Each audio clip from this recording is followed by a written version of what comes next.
All right, everyone, welcome back for another deep dive. But first, a huge thanks to this week's sponsor, Sheba Coffee and Tico. I don't know about you guys, but I've got my favorite blend right here, Yeah. ready to go. And it's a good thing, too, because we're going to need all the energy we can get for this one. Yeah, this is going to be a big one. We are talking used cars in 2025. Specifically, how to find a fuel-efficient and reliable ride without, breaking the bank. Because nobody wants that. Nobody wants that. And thankfully, we've got some great sources to guide us. We've got a Carfax ranking of the most fuel-efficient used cars, a pretty lively Reddit thread where people are, sharing their experiences, and even a review of a 2014 Volkswagen Jetta TDI. So we're covering all our bases here. Covering all the bases. Now, fuel efficiency is obviously top of mind for a lot of people these days, right? Especially with gas prices the way they are. And a lot of our listeners, they're facing some serious commutes, 80 miles a day. Yeah, that's a lot of time on the road. That's a lot of time and a lot of gas.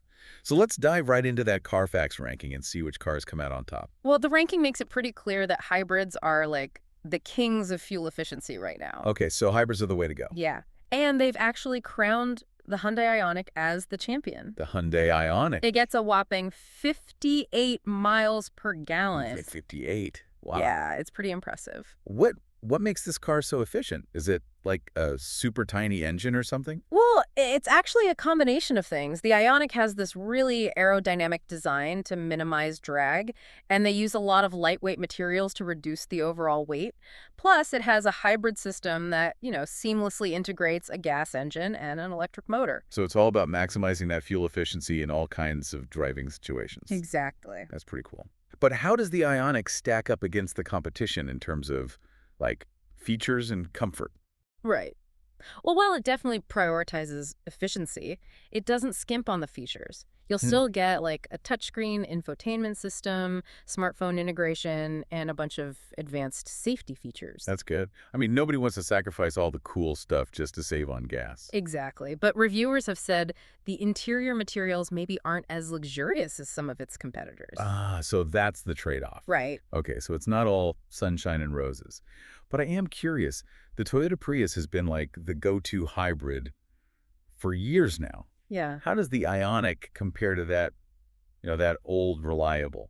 It's a good question, and the Prius, especially the newer Prius Prime model, is still a strong contender. It's known for its reliability, and it has really good resale value. Plus, the Prius Prime has that plug-in option, so you can charge it up at home and drive on electric power for, those shorter trips. Oh, yeah, the plug-in hybrid. That's a pretty neat feature. And speaking of the Prius, it seems to be a real favorite on that Reddit thread we were looking at. Oh, absolutely. People are always praising its fuel economy and how dependable it is. They also like that it has a spacious interior and a pretty comfortable ride. So it's a solid choice, especially for people who, really prioritize reliability. For sure. But Carfax has one more hybrid in their top rankings, the Kia Niro. The Niro, yeah. It gets a lot of praise for its styling, it looks pretty sporty. And it's actually fun to drive. Fun to drive, that's important. Yeah, it's got a surprisingly upscale cabin, too. You wouldn't expect it from a fuel-efficient car. Okay, so we've got three great hybrid options here. The Ioniq for that unbeatable fuel economy, the Prius for its reliability and that plug-in capability, and then the Niro for its style and its, fun factor. Seems like hybrids are a pretty safe bet for anyone looking for a fuel-efficient used car in 2025. But, things got a little interesting on that Reddit thread when some folks started talking about older diesel cars. Yeah, there's a bit of a debate going on there. A debate, huh? Yeah. You've got these drivers who swear by diesels, and they're talking about potential fuel savings, how long the engines last, and how the real-world fuel economy often beats the EPA estimates. Beats the estimates. Now, that's interesting.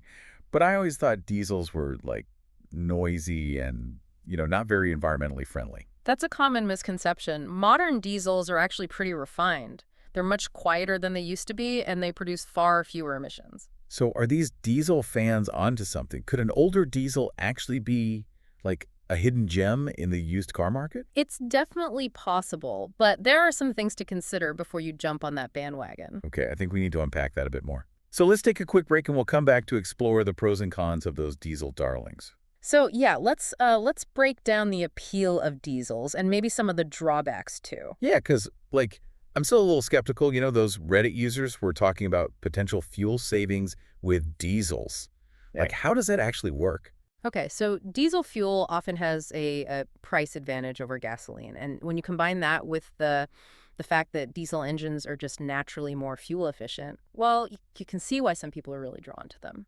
So even though you might spend a bit more upfront for the car itself, you could potentially save money over time at the pump. Yeah, that's the idea. Interesting. Hmm.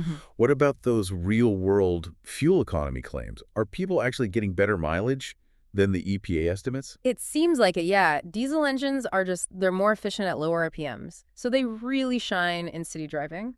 And a lot of diesel owners, they're reporting that they're getting way better fuel economy than the official estimates, especially on the highway. Huh. So you could actually be getting more bang for your buck mileage-wise than you might expect. Exactly. Okay, so, I mean, it sounded pretty good so far. But, there has to be a downside, right? What are some of the risks of going with an older diesel? Well, one of the biggest concerns is the potential for expensive repairs, especially as the car gets older. Ah, yeah, repair bills. Nobody likes those. What kind of repairs are we talking about here? So diesel engines, they just have more complex components compared to gasoline engines, and some of those components, especially the emission systems, they can be really pricey to repair or replace. Okay, so even if the engine itself is super durable, those extra systems could end up costing you a lot down the line. Right. And you also have to remember that a lot of manufacturers actually scaled back or even completely discontinued their diesel models in the US after 2015. Oh, that's right. I remember hearing about that. Why was that again? Well, it was partly due to stricter emissions regulations, and so that means finding a used diesel that actually meets your needs and is in good condition. It could be a lot harder than finding, say, a gasoline or hybrid car. So it's a bit of a gamble then. Yeah, kinda. You could get lucky and find a really fuel-efficient gem, but you also run the risk of those costly repairs and just limited options. Okay, that makes sense.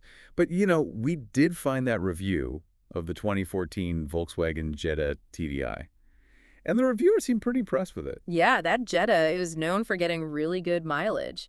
And it was actually pretty fun to drive, too, thanks to that turbocharged diesel engine. I do remember reading that the reviewer was surprised by how quiet the engine was. Kind of busted that myth of the noisy diesel. Yeah, exactly. Modern diesels, they're not your grandpa's clunkers anymore. So, I mean, it sounds like the Jetta TDI was a pretty solid car, but is it still a realistic option for someone buying a used car in 2025? Wouldn't a newer hybrid be a safer bet? Probably, yeah. A newer hybrid is likely going to give you more peace of mind when it comes to reliability and having the latest technology. But a well-maintained older diesel like that Jetta could still be a good choice for the right person. Okay, so for those adventurous souls who are thinking about taking a chance on a diesel, what should they be looking for when they're shopping around? Well, the first thing is to always get a vehicle history report. Okay, that's a must. Absolutely. You want to know if the car's been in any accidents, and more importantly, you want to see if it's had regular maintenance. Like those oil changes and servicing, they are crucial for a diesel engine to last a long time. So no skipping those maintenance appointments? What else? You want to keep an eye out for any signs of engine trouble, like if there's excessive smoke, any weird noises, or if it's hard to start. And don't be afraid to get a pre-purchase inspection by a mechanic who really knows diesels. They can spot problems that a regular mechanic might miss. It's like getting a specialist's opinion for your car. Exactly. Okay, so to recap, if you're considering a used diesel, check the maintenance records, look out for red flags, and get that expert inspection. Got it. But, stepping back for a minute, with electric vehicles becoming so popular, are diesels even relevant anymore in the used car market? That's a good question. The popularity of electric vehicles is definitely growing, and that could have a big impact on the demand for diesels and even their prices. Okay, now that's something I want to dive into. So we're going to take another quick break. And when we come back, we'll explore how electric vehicles are shaking things up in the used car market and what it means for anyone looking for a fuel-efficient ride. So we've talked about hybrids, we dug into those diesel options, but, electric vehicles are getting more and more popular these days. I'm curious how that's affecting the used car market as a whole. Yeah, that's a big factor to consider. I mean, as more people buy electric cars, we're going to see more of them end up in the used market, right? Right, right. So more options for buyers who want to go electric, but what does that mean for, like, the other fuel-efficient cars we talked about, the hybrids and the diesels? Well, it could actually mean some pretty good deals. You see, as electric vehicles become more common, the demand for hybrids and diesels might might soften a bit. So we could see prices drop. It's possible, yeah. More competition often leads to lower prices, so that's something to keep in mind. Okay, so that's good news for bargain hunters. But with all these choices out there, hybrids, diesels, electrics, I mean, how does a person decide what's best for them? It really comes down to, your individual needs and your lifestyle. Like if you have a short commute and you can charge at home, an electric vehicle might be a great option. Yeah, that makes sense. But if you do a lot of long-distance driving or you're worried about finding charging stations, then a hybrid might be more practical. And what about those diesel diehards? Are they out of luck? Not necessarily. A well-maintained diesel can still be a really solid car. Good fuel economy, durable engine, but you do have to factor in the potential risks. Those repair costs can be a bit higher, and parts might be harder to find. Right, so it's a trade-off. Yeah, always a trade-off. So no matter which type of fuel-efficient car you're considering, what's the one piece of advice you would give to our listeners? Easy. Get a pre-purchase inspection. Okay, I think we've said that a few times now. It's that important. A good mechanic can save you a lot of headaches down the road. They can spot problems you might miss. Absolutely. All right, so as we wrap up this deep dive into the world of used cars, I think the big takeaway is this. Do your research, know your needs, and don't be afraid to ask questions. There's some great deals out there. And hey, maybe with those electric cars hitting the used market, we'll see even more amazing deals on those fuel-efficient hybrids and diesels. So keep your eyes peeled, folks. There's a perfect ride out there for everyone. And happy car hunting. Happy car hunting, everyone.